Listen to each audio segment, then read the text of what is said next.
Captain Marcus Chen wiped the sweat from his forehead as he watched the fuel gauge on his ship crawl upward. The Lucky Strike was not much to look at. 30 years old, patches welded over patches, and engines that made sounds no engine should make. But she was his, and she kept him alive in the cold darkness between the stars. Kepler Station hung in space like a rusty metal flower. Its arms stretched out in all directions, docking bays filled with ships from across the galaxy.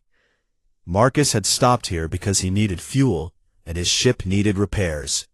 The credits in his account were running low, just like always. "Captain," called out Kex, his Centaurian engineer. Kex looked like a tall, thin human with blue skin and 4 arms. "The fuel pump is working, but it will take 2 hours.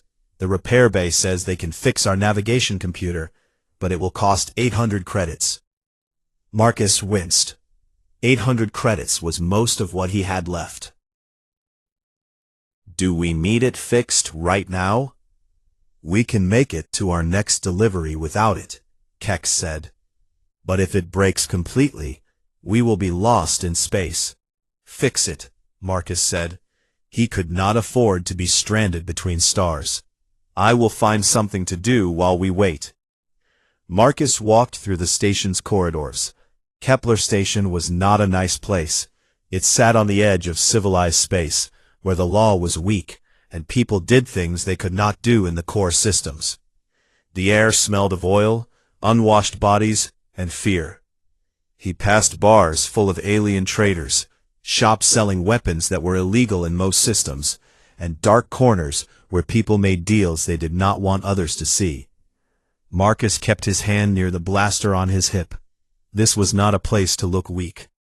A sound made him stop. It was the voice of an auctioneer, calling out prices. Marcus followed the sound down a narrow corridor that led to the station's lower levels. The walls here were older, stained with years of smoke and neglect. The auction was being held in what used to be a storage bay. About 50 beings stood around, watching as a tall, gray-skinned Vorthak auctioneer sold his goods. The Vorthak looked like a cross between a lizard and a man, with sharp teeth and cold yellow eyes. Marcus felt sick when he realized what was being sold. Slaves.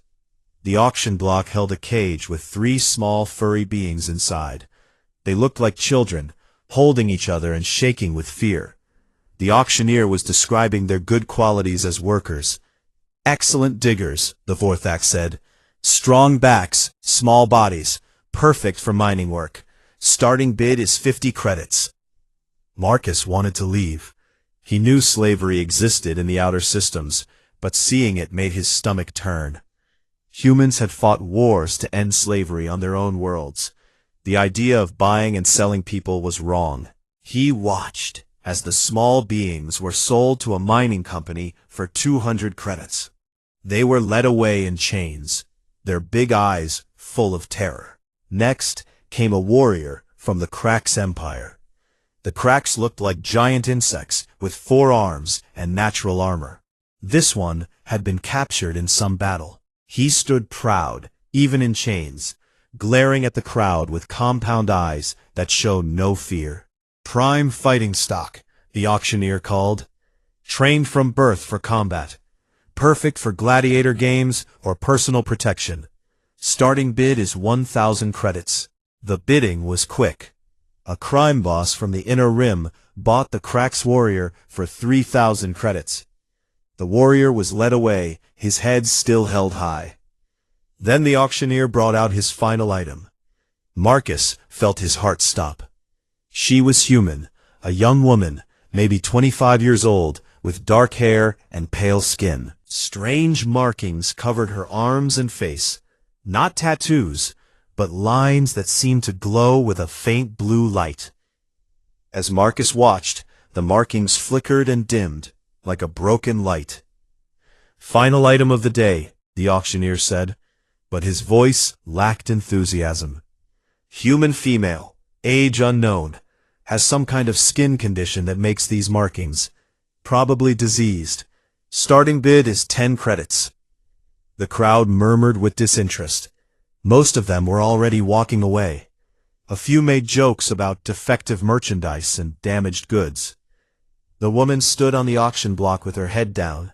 She did not struggle or cry. She just stood there, accepting her fate. The markings on her skin pulsed slowly like a dying heartbeat. 10 credits, the auctioneer called again. Surely someone wants a human slave for 10 credits. She can probably still work. No one bid. Marcus could see the auctioneer getting angry. Time was money, and this woman was wasting his time. 5 credits then, the auctioneer said. 5 credits for human female. Still no bids. The woman looked up for the first time, and Marcus saw her face. She was not just afraid, she was broken. Her eyes had the look of someone who had given up hope. Something inside Marcus snapped. He thought about his own daughter, safe on Earth. He thought about what humans had suffered in their past and what they had overcome.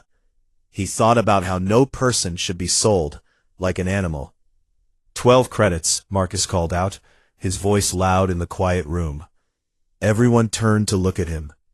The auctioneer smiled, showing sharp teeth. 12 credits from the human captain. Any other bids? The room was silent. Even 12 credits was more than anyone wanted to pay for damaged goods. Sold to the human for 12 credits, the auctioneer said. Pay up front, no returns. Marcus walked to the front of the room, his hands shaking slightly. He pulled out his credit chip and transferred 12 credits to the auctioneer. It was barely enough money for a good meal, but it was all he could spare after paying for the ship repairs. The woman was unlocked from her chains and pushed toward Marcus. She stumbled, then caught herself. Up close, he could see that the markings on her skin were not just on the surface. They went deeper, like they were part of her somehow. "What is your name?" Marcus asked softly. The woman looked at him with surprise, as if no one had asked her that question in a long time. "Lyra," she whispered. Her voice was hoarse from not speaking. "I am Captain Marcus Chen," he said. "You are free now. No one owns you." Tears ran down Lyra's face.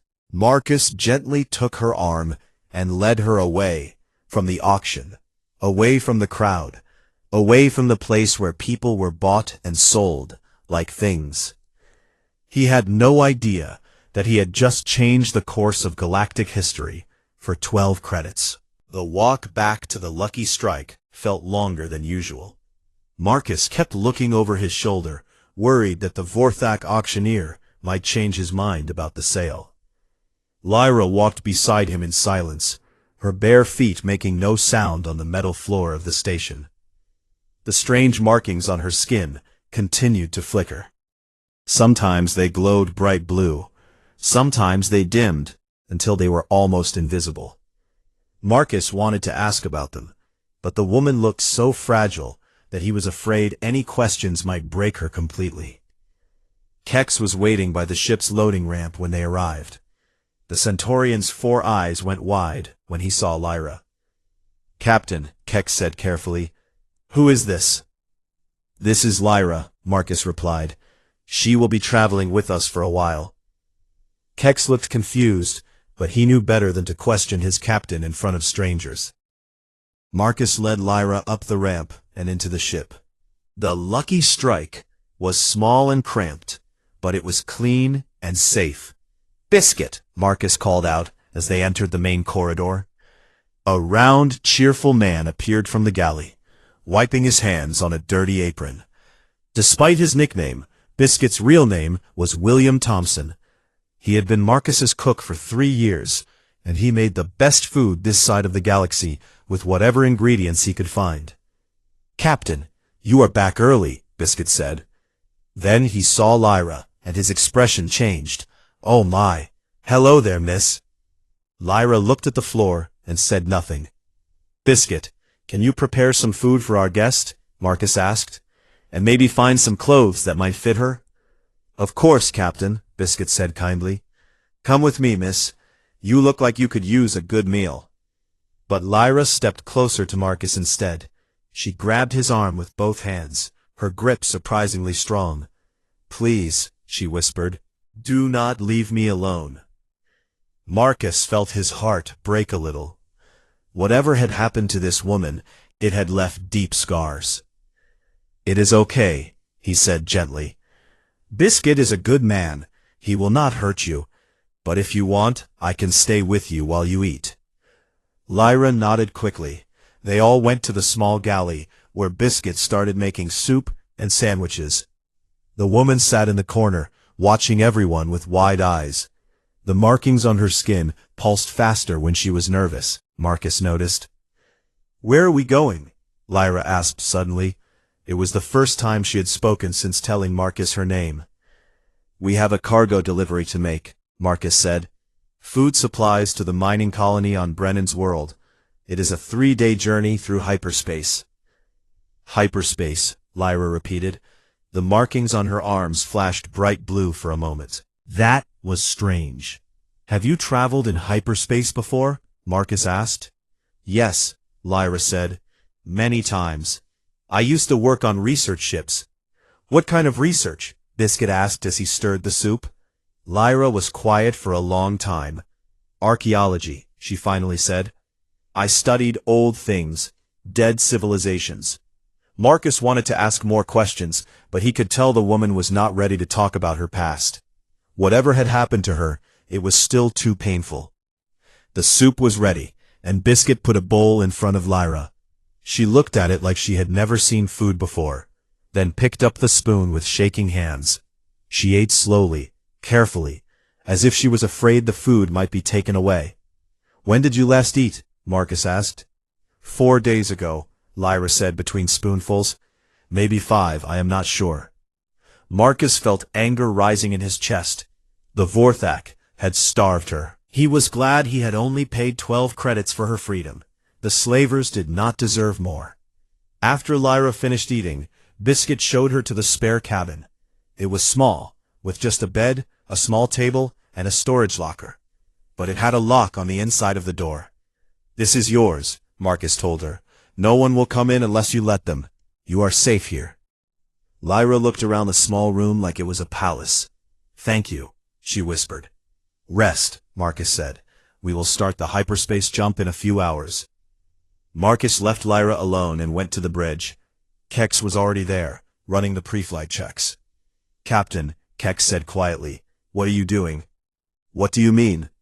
"You spent 12 credits we do not have on a stranger. We do not know anything about her. She could be a criminal. She could be dangerous." Marcus sat down in the captain's chair. "No person should be owned by another." "That is very noble," Kex said. "But noble does not pay for fuel or food. What happens when we reach Brennan's world? What happens to her then?" Marcus did not have an answer for that. He had acted on impulse, driven by his conscience rather than common sense. But he could not regret it. The image of Lyra standing on that auction block, broken and hopeless, would haunt him forever if he had done nothing. "We will figure it out," Marcus said. The hyperspace jump began 2 hours later. The Lucky Strike shuddered as her engines engaged, and the stars outside stretched into lines of light. They were now traveling faster than light, crossing the vast emptiness between solar systems. Marcus was checking the navigation computer when the alarms started screaming. "What is happening?" he shouted over the noise. Kex was frantically pushing buttons at his station. "I do not know. All our sensors are going crazy." The alarms stopped as suddenly as they had started. The ship's systems returned to normal. Marcus and Kex stared at each other in confusion. "Captain," Biscuit's voice came over the intercom, "you need to come see this." Marcus ran to Lyra's cabin. The door was open, and Biscuit was standing in the doorway with his mouth hanging open. Inside the room, Lyra sat on her bed, but everything about her had changed. The markings on her skin were glowing like stars. They pulsed in perfect rhythm with the ship's hyperspace engines. Lines of blue light ran up her arms and across her face in complex patterns that hurt to look at directly. "I am sorry," Lyra said, and her voice sounded different somehow. Older, sadder. I hoped this would not happen. What would not happen? Marcus asked. Lyra looked at him with glowing blue eyes. The markings. They react to hyperspace travel, to certain kinds of technology. I cannot control it. What are they? Marcus asked. Lyra was quiet for a long moment. When she spoke, her words changed everything Marcus thought he knew about the universe. They are not tattoos, she said. They are alive, and they are very, very old. For the rest of the hyperspace journey, Lyra stayed in her room. The markings on her skin continued to glow, pulsing in time with the ship's engines. Marcus brought her food and tried to get her to talk, but she only said that she would explain everything when they reached their destination. Brennan's world was a small mining planet on the edge of known space. Most of its surface was covered by open-pit mines where workers dug up rare metals. The colony was rough and dangerous, the kind of place where people asked few questions about each other's past. Marcus delivered his cargo of food supplies to the colony manager, a tired-looking woman named Sarah Kim. She paid him the agreed amount without complaint, but Marcus could see she was worried about something. Problems? Marcus asked as they completed the transaction. Always problems out here, Sarah said. Pirates have been hitting supply ships. 3 convoys lost in the past month. We are running low on everything. Marcus nodded. Pirates were a constant danger in the outer systems. The government forces were too far away to help, and private security was expensive. If you need another cargo run, let me know, Marcus said. We can handle ourselves in a fight. After finishing his business, Marcus returned to the ship. He found Lyra in the galley with Biscuit and Kex. She looked different, more relaxed, less afraid. The markings on her skin had dimmed to their normal faint glow. Feeling better? Marcus asked. Yes, Lyra said. Being in normal space helps. The markings are less active here. Marcus sat down across from her. I think it is time you told us what those markings really are. Lyra took a deep breath. What do you know about the architects? Marcus searched his memory. Ancient alien race, vanished about 50,000 years ago, left ruins on a few dozen worlds, but nothing much was ever found. That is what most people think, Lyra said. But my team found something different. Lyra explained that she had been part of an archaeological expedition studying architect ruins on a planet called Haven's Rest. Most architect sites contained only empty buildings and broken machines, but Haven's Rest was different. We found a laboratory, Lyra said. It was still working after 50,000 years. Inside were these organisms, living computers, you could say. They looked like blue slime, but they were incredibly complex. The architect technology was beyond anything modern science could understand. The organisms seemed to be some kind of biological storage device, containing vast amounts of information about the galaxy. My team leader, Dr. Harrison, thought we could learn from them, Lyra continued. He convinced me to volunteer for an experiment. They introduced one of the organisms into my bloodstream. Marcus felt sick.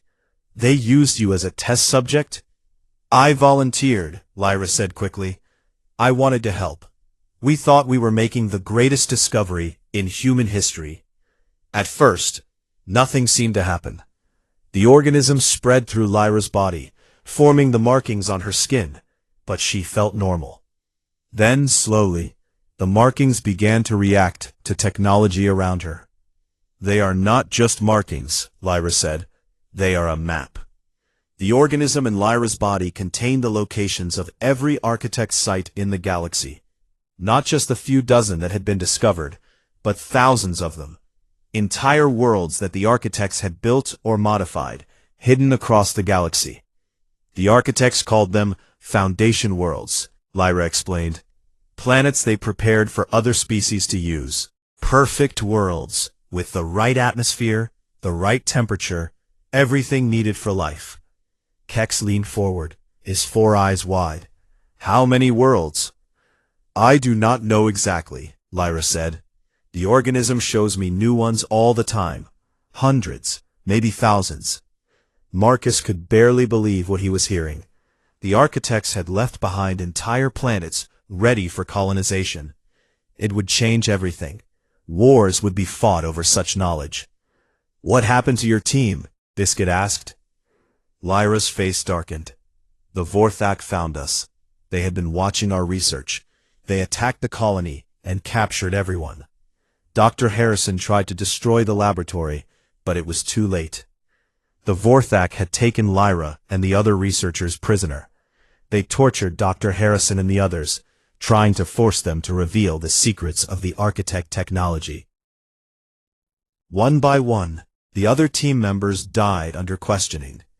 "Only I survived," Lyra said quietly. "The organism in my body kept me alive somehow, but the Vorthak could not figure out how to extract the information from me, so they decided to sell me to someone who might be able to use me."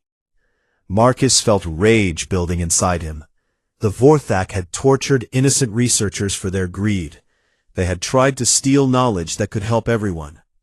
"The markings on Brennan's world," Lyra said suddenly. She was looking out the window at the planet's surface. "There is an architect site here." Marcus looked where she was pointing. "Where?" "Underground, deep beneath the main mining complex. The organism is reacting to it." Marcus made a decision that he would later realize changed his life forever. "Show us." They took a shuttle down to the planet's surface. Sarah Kim gave them permission to explore the old mining tunnels, though she warned them about cave-ins and dangerous gases. Marcus, Lyra, and Kex descended into the depths of the planet, while Biscuit stayed with the shuttle. 3 kilometers underground, they found it. The architect facility was unlike anything Marcus had ever seen. The walls were made of a smooth, dark material that seemed to absorb light. Strange symbols glowed softly along the corridors, and the air hummed with hidden power. "It is a data storage facility," Lyra said, her markings glowing brighter as they went deeper. "One of their libraries." In the center of the facility they found a chamber filled with crystalline structures that pulsed with soft light. Each crystal was the size of a person and contained information about a different star system. "This is incredible," Kex breathed. "The technology here is thousands of years ahead of anything we have." Lyra walked to one of the crystals and placed her hand on its surface. The markings on her skin flared with light, and suddenly the crystal activated. Images appeared in the air above it, star maps, planetary data, detailed information about dozens of worlds. "I can read it," Lyra said with wonder. "The organism translates everything for me." They spent hours in the facility, downloading as much information as they could store. Marcus realized that what they had found would make them incredibly rich. The location data alone would be worth billions of credits to the major corporations and governments. But as they prepared to leave, Kex's sensors picked up something that made Marcus's blood run cold.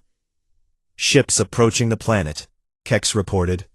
"Military formation. Vorthak design." Marcus looked at Lyra, and he saw the fear return to her eyes. "They found me," she whispered. The Vorthak had come to reclaim their prize, and this time they would not let her escape. Marcus grabbed his communicator. "Biscuit, get the shuttle ready for immediate takeoff. We have trouble coming." "How much trouble, Captain?" Biscuit's voice crackled through the device. "Vorthak military ships. Move fast." They ran through the architect facility toward the exit. Behind them, the crystals continued to pulse with soft light, as if they knew their secrets had been discovered. Lyra stumbled, and Marcus caught her arm. "They will torture you again," Marcus said. "We will not let that happen." "You do not understand," Lyra said, her voice full of despair. "The Vorthak commander who captured me before, Admiral Korith, he knows what I am worth. He will not stop until he has me back." They reached the surface and ran to the shuttle. Biscuit had the engines running and the cargo bay open. As they climbed aboard, Marcus could see ships descending through the atmosphere. 5 Vorthak warships, black and deadly, with guns that could destroy a small moon.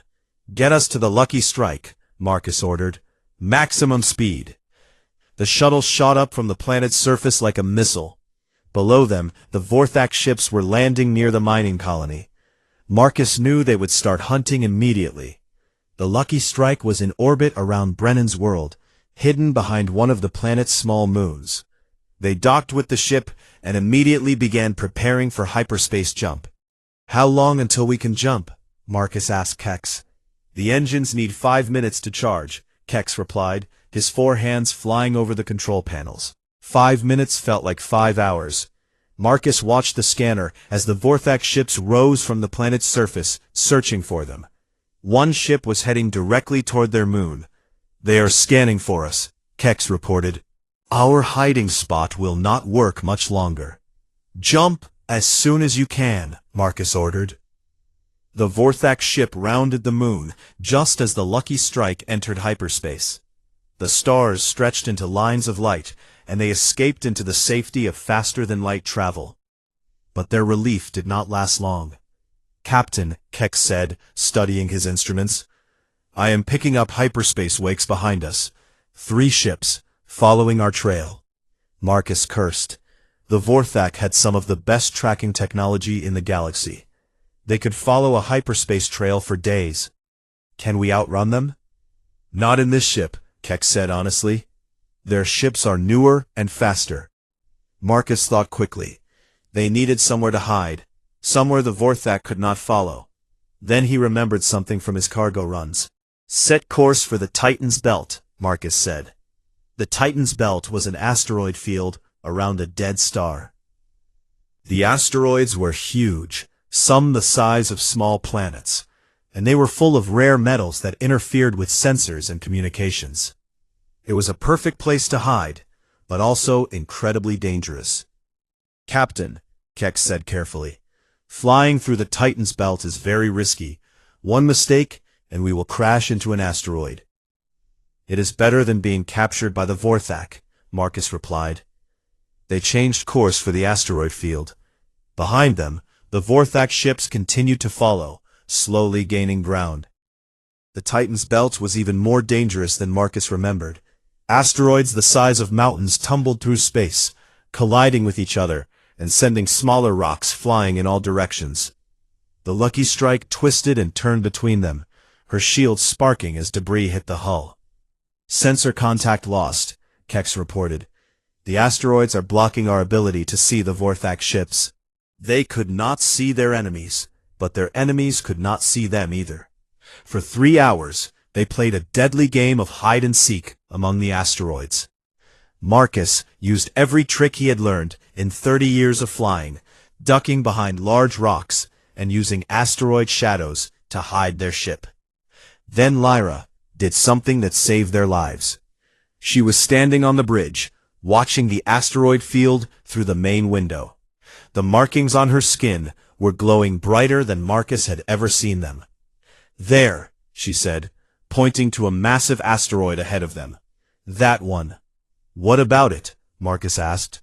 "It is not just an asteroid," Lyra said. "It is an architect defense station." Marcus looked at the massive rock. It looked like any other asteroid to him. "How can you tell?" "The organism in my body recognizes it," Lyra explained. "The architects built defense stations throughout the galaxy, disguised as natural objects. This one is still active." A Vorthak ship appeared from behind a nearby asteroid, its guns aimed at the Lucky Strike. Marcus could see more ships moving to surround them. "Do something," Marcus told Lyra desperately. Lyra pressed her hands against the ship's control panel. The markings on her skin flared with brilliant blue light, and suddenly the asteroid ahead of them began to change. Parts of its rocky surface slid away, revealing metal structures underneath. Weapon systems that had been hidden for 50,000 years came online. Energy beams shot out from the disguised station, striking the Vorthak ships. The enemy ships were caught completely by surprise. Their shields failed under the assault of weapons, far more advanced than anything they had ever faced. 2 ships exploded immediately. The other 3 tried to retreat, but the Architect Station tracked them with deadly accuracy. In less than a minute, all 5 Vorthak ships were destroyed. Marcus stared in shock at the wreckage floating among the asteroids. "You did that?" Marcus asked. "The architects left guardians throughout the galaxy," Lyra explained. "Automated defenses to protect their knowledge. The organism in my body can activate them." "How many of these stations are there?" Marcus asked. "Thousands," Lyra said. "Maybe tens of thousands." Marcus realized that Lyra was not just worth a planet, she was worth an entire fleet, maybe an entire empire. The power to activate ancient architect defenses would make anyone the most powerful force in the galaxy. But as they prepared to leave the asteroid field, Marcus's communicator received a transmission that made his heart sink. "This is Admiral Koreth of the Vorthak Military Command," came a cold voice. "Captain Chen, I know you are listening. I have traced your ship's registration. I know who you are and where you come from." The transmission continued, and Marcus felt ice form in his stomach. "I have 20 ships surrounding Kepler Station, where your ship was last registered. I have 50 ships moving toward the Sol system, where human records show you were born. Return the woman to me, or I will destroy both locations. You have 24 hours. The transmission ended, leaving the bridge in silence. Marcus looked at Lyra, whose face had gone white with horror. "He means it," she whispered. "Koreth does not make empty threats. He will kill thousands of innocent people to get me back." Marcus felt the weight of an impossible choice settling on his shoulders. Save Lyra and let innocent people die, or sacrifice her to save them. But then he remembered something. Lyra had said the markings showed her Foundation worlds, planets the architects had prepared for other species. "The Foundation worlds," Marcus said. "You said there were thousands of them?" "Yes, but what does that matter now?" Marcus smiled grimly. "Because I have an idea that might save everyone. But first, we need to find the most important Foundation world of all." "Which one is that?" "The one that controls all the others." Lyra closed her eyes and let the organism in her body search through 50,000 years of stored information. The markings on her skin pulsed as data flowed through her mind like a river of light. "Kepler's world," she said suddenly. "The star system where Kepler Station orbits. There is something there that I missed before." Marcus had his answer. Kepler's world was a dead planet in the same system as the space station where they had first met. It had been surveyed many times, but no one had found anything valuable there. "What is special about Kepler's world?" Marcus asked. "It is not just a Foundation world," Lyra said, her voice filled with awe. "It is the Master Foundation world, the control center for all architect technology in this part of the galaxy." They set course for the Kepler system immediately. The journey would take 18 hours through hyperspace. Marcus spent the time trying to think of a plan, but every idea seemed impossible. Admiral Koreth had too many ships and too much firepower. As they traveled, Lyra told them more about what the organism was showing her. "The architects were not conquerors," she explained. "They were gardeners. They traveled the galaxy, preparing worlds for species that might need them someday. The Foundation worlds were gifts, waiting for species worthy of them." "Worthy how?" Biscuit asked. "Species that had learned to value life over profit. Species that helped others instead of enslaving them. Species that chose cooperation over conquest." Marcus thought about that. The Vorthak had built their empire on slavery and conquest. They took what they wanted by force and cared nothing for other species. Humans were not perfect, but they had fought wars to end slavery on their own worlds. They had created laws to protect the weak and help those in need. Maybe that was why the organism had bonded with Lyra, a human. When they arrived at the Kepler system, they found Admiral Koreth waiting for them. 20 Vorthak warships hung in space around Kepler Station like hungry sharks. Each ship was 10 times the size of the Lucky Strike, with enough firepower to destroy entire cities. "Captain Chen," came Korath's voice over the radio. "You are early. I am impressed that you chose to save innocent lives over one woman." "I have a different offer," Marcus replied. "Meet me on the surface of Kepler's world. Just you and me. Winner takes all." Korath laughed, a cold sound like breaking glass. "You want to fight me in single combat? How primitive, but amusing. Very well, human. I will humor you before I take back my property." Marcus, Lyra, and his crew took a shuttle down to Kepler's world. The planet's surface was a wasteland of gray rock and dust. There were no plants, no water, no signs of life. It looked like the most worthless world in the galaxy. Admiral Korath arrived in his own shuttle, accompanied by 6 Vorthak soldiers. He was taller than most of his species, with scars covering his gray skin and cold yellow eyes that showed no mercy. "Where is the woman?" Korath demanded. "She is here," Marcus said. "But first, let me ask you something. What makes a species worthy of ruling the galaxy?" "Strength," Korath replied immediately. "The strong take what they want. The weak serve or die. This has always been the way." "The architects thought differently," Marcus said. Korath laughed again. "The architects are dead, human. Their time is over. This is the age of the Vorthak." "Show him," Marcus said to Lyra. Lyra stepped forward and placed her hands on the dusty ground. The markings on her skin exploded with light, brighter than Marcus had ever seen them. The light traveled from her body into the planet itself, following pathways that had been hidden for 50,000 years. The ground began to shake. Cracks appeared in the rock, and blue light poured out from deep underground. All across the planet's surface, architect technology that had been dormant for millennia began to awaken. Korath and his soldiers raised their weapons, but it was already too late. The planet transformed before their eyes. The gray rock melted away, revealing fertile soil underneath. Water burst from hidden springs, forming rivers and lakes. Plants grew from the ground at impossible speed, turning the wasteland into a garden. The sky changed color from gray to blue as the planet's atmosphere purified itself. In minutes, Kepler's world became a paradise. But the real miracle was happening in space above them. From their shuttle, they could see energy beams reaching out from the planet to touch every world in this part of the galaxy. Wherever the beams touched, other Foundation worlds began to awaken. Marcus's communicator crackled with messages from across known space. Dead worlds were coming to life. Desert planets were growing forests. Frozen worlds were warming up. Hundreds of perfect worlds were appearing, ready for colonization. "Impossible," Korath breathed, staring at the transformation around them.